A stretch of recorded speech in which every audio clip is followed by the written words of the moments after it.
With only 59 days to go for us to finally see Brexit happening, the Boris Johnson government had completely confused the Remainers from various parties up to a point where they don't actually know which plan they have to stick to stop Brexit. I mean, have you ever seen headless chickens in real life? Because I have, in the House of Commons, and they're called Remainer MPs. Now, throughout the last couple of days at the weekend that we just saw, we had a lot of Remain MPs from various parties being interviewed by media outlets, and they were all saying different things, and they had different plans, they were criticising each other, and I don't know where we stand with each one of them. So let's look at each party and see where it's going. First, the Labour Party, the party that's been going around almost every single day asking for a general election.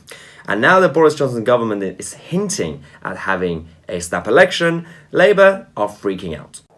If the government policy is to come out with no deal, then the mandate to do it should come either from Parliament or the people. Third, and this is the crux, if Parliament cannot agree, then the right way to consult the people is not through a general election, but through a referendum. That means as MPs from different parties have agreed that there should not be a motion of no confidence, but rather legislation preventing no deal. Should the government seek an election, it should be refused in favour of a referendum. Now, I know it's counterintuitive for opposition parties to refuse an election, but in this exceptional case, it's vital they do so as a matter of principle until Brexit is resolved. He knows that Boris Johnson would completely crush Jeremy Corbyn. If there is a vote of no confidence in this government, leading therefore to a general election, possibly after the Brexit date, what do you do? Well, we've been thinking long and hard about that, and because what's your conclusion? we have to have a way of ensuring that we don't crash out during the course of an election. I'm not going to go into the details, but we are absolutely on that point. So, hold on a second. But what you've just said is very important. You're saying we would not accept crashing out during the course of an election. No, of course not. If not. he calls a November election, that's what would happen. And therefore, you are saying the Labour Party would not vote for a general election if it meant crashing out in the course of that campaign. And there's another one. When was the last time any of you saw Kier Starmer actually answering a question properly? But this is it. So the Labour Party are not really keen on having an election anymore. Do you know why? Because of this. Conservatives at 35%, Labour at 24%. Yes, this is why. Next, we have the Liberal Democrats, the party that's already publicly said that we are not going to be aiming for a vote of no confidence if that means Jeremy Corbyn is going to become an interim Prime Minister. So that's one plan of Remainers, again, being completely destroyed.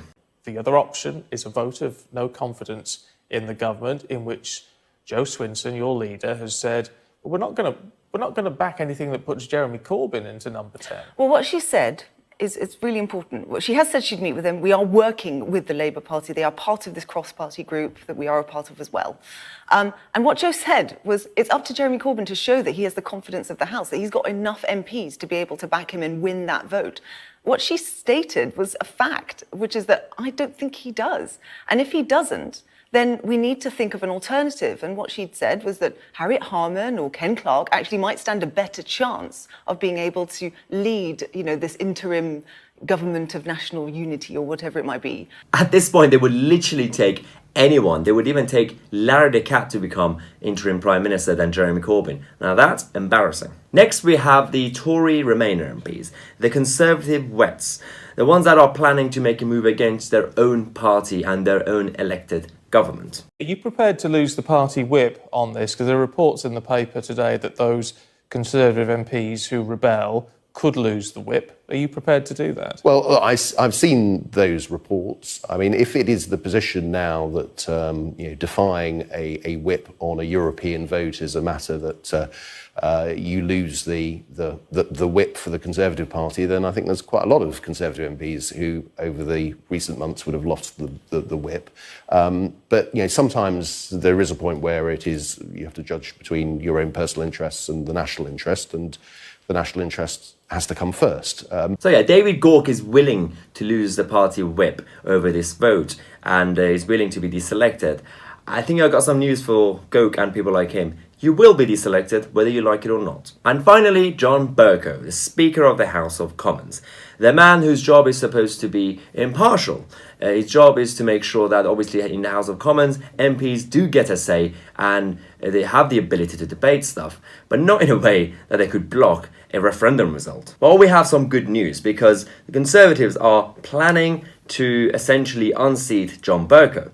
Speaker John Bercow could be replaced by other Tory candidates in re-election. A former Deputy Speaker says that he was in open opposition to vote leavers. Backbencher David Davis wants to end his privilege of being unchallenged. The Speaker's allies branded the idea that he's no longer neutral as absurd. Well, of course they would say that. Allies of Boris Johnson called on party bosses to ditch convention and field an official Tory candidate against the Speaker in his Buckingham seat, if a snap election is called. The move would shatter the Commons tradition that speakers are not opposed by the major political parties when they stand for re-election. So, Mr. Bercow, enjoy the last few days of your job because it's not going to last forever. Now, with the People's Vote's plan to have a second EU referendum, the experts at UCL have concluded that there is not enough time. How long will it actually take to organise a second EU referendum? Organising another public vote would take a minimum of 22 weeks, according to experts at the Constitution Unit at University College London. This would consist of at least 12 weeks to pass the legislation required to hold a referendum, plus a further 10 weeks to organise the campaign and hold the vote itself. So there we have it. All the plans that they have in their mind, so far, not going too well. They still have the emergency motion that could create some problems for the government in the next couple of days, but let's see how it goes. And obviously I'll be covering all the Brexit news on this channel, so you have to subscribe to make sure you follow up with everything. And but on a lighter note, Boris Johnson has announced a new enforcer, a new advisor for Downing Street to make sure that Remainers don't get their way.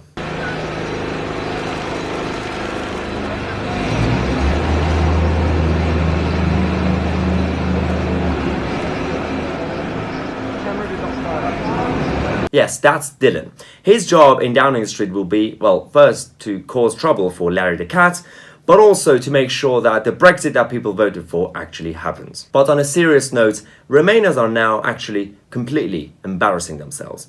With the next few days is literally their last chance to come up with something proper to stop Brexit. But guys, democracy matters more. So if you could avoid and ignore your ideological urges and move on with times and accept that people want to leave the European Union and we'll be fine, it's okay, just take a rest. And as I said, we're going to be covering all this on a daily basis on this channel at 6 p.m. So if you want to follow up, make sure you click on subscribe and the notification bell next to it so you get notified, otherwise you won't. If you want to follow me on social media, Instagram, Twitter, everything down here. And if you want to support the channel, you could become a member of the Cabinet Club. The link will be in the description. And have a great evening, and I will see you tomorrow with a new video.